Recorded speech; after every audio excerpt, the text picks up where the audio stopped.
आज हम बायोइनऑर्गेनिक केमिस्ट्री के पार्ट थर्ड के बारे में डिस्कस करेंगे।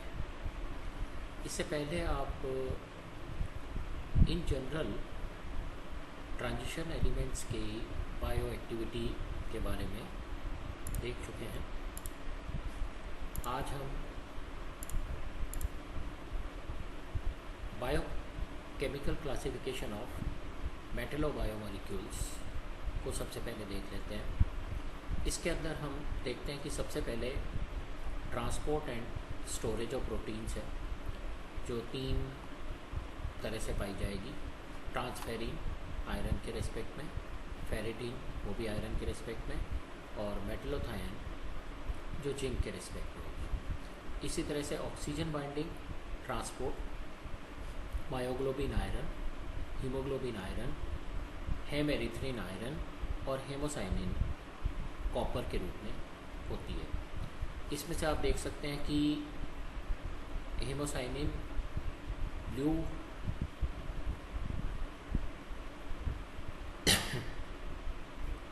ब्लड के नाम से जाना जाता है, और वाइट ब्लड हेमेरिथ्रिन और हीमोग्लोबिन रेड ब्लड। इसी तरह से अब एंजाइम्स जो कैटलिस्ट के फॉर्म में होते हैं उसे देखें तो hydrolase enzymes, carbonic anhydrases zinc, carboxypeptidase ये भी zinc, oxidoreductase alcohol dehydrogenase zinc, super oxide dismutase copper, zinc, manganese और nickel, catalase peroxide iron, nitrogenase iron और मोलिब्डेनम, साइटोक्रोम ऑक्सीडेज आयरन और कॉपर, हाइड्रोजनेज आयरन और निकल।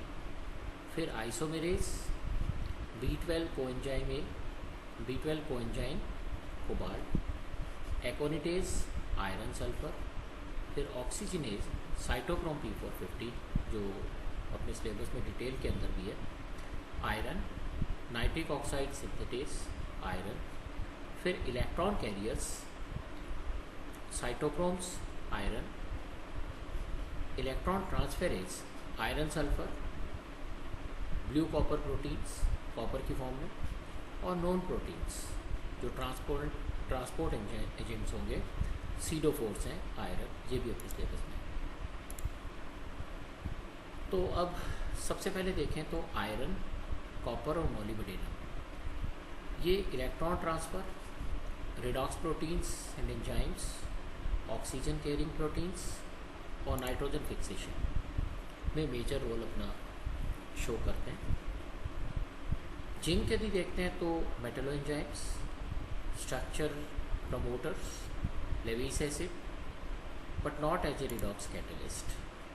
थोड़ा सा अगर आप यह समझना चाहें तो रिडॉक्स कैटलिस्ट मोलिब्डेनम हो सकता है, कॉपर हो सकता है, आयरन हो सकता है, जिंक नहीं हो सकता। तो इसके लिए आपको fundamental inorganic chemistry MSc previous वाली आनी चाहिए, और साथ साथ फिजिकल की इलेक्ट्रोकेमिस्ट्री भी आनी चाहिए।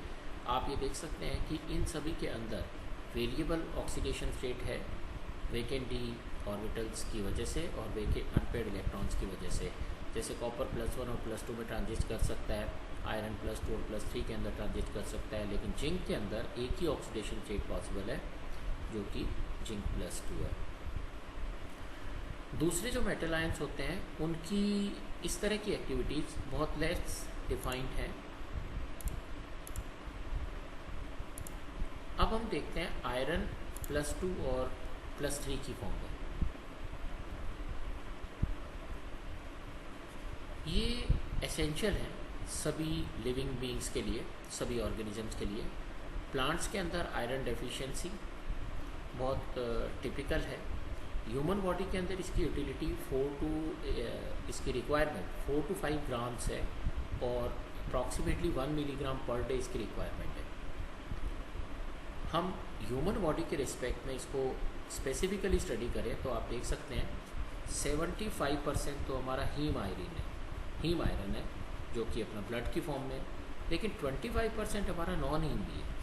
तो जो 75% हीम आयरन है वो हीमोग्लोबिन, मायोग्लोबिन, साइटोक्रोम P450 और ऑक्सीडेज की फॉर्म में होता है। लेकिन जो 25% नॉन हीम आयरन है वो रूबिडॉक्टॉक्सिन और फेरिडॉक्सिन इन दो फॉर्म के अंदर होगा। अब यदि कॉपर को देखते हैं तो प्लांट्स के अंदर इलेक्ट्रॉन ट्रांसफ़र ऑक्सीजन कैरिंग के रूप में एनिमल्स के अंदर, प्रोटेक्शन ऑफ डीएनए दोनों के अंदर, और ऑक्साइड आयन से O2-1 पर ऑक्साइड आयन से रादर सुपर ऑक्साइड आयन से इसकी कैपेसिटी अवेलेबल है। कॉपर प्रोटीन्स और enzymes cytochrome oxidase, oxygen, water,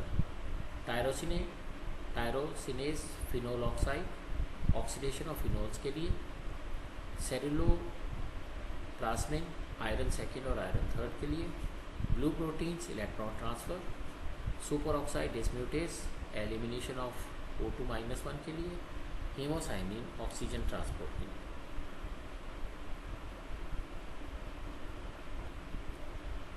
ये हम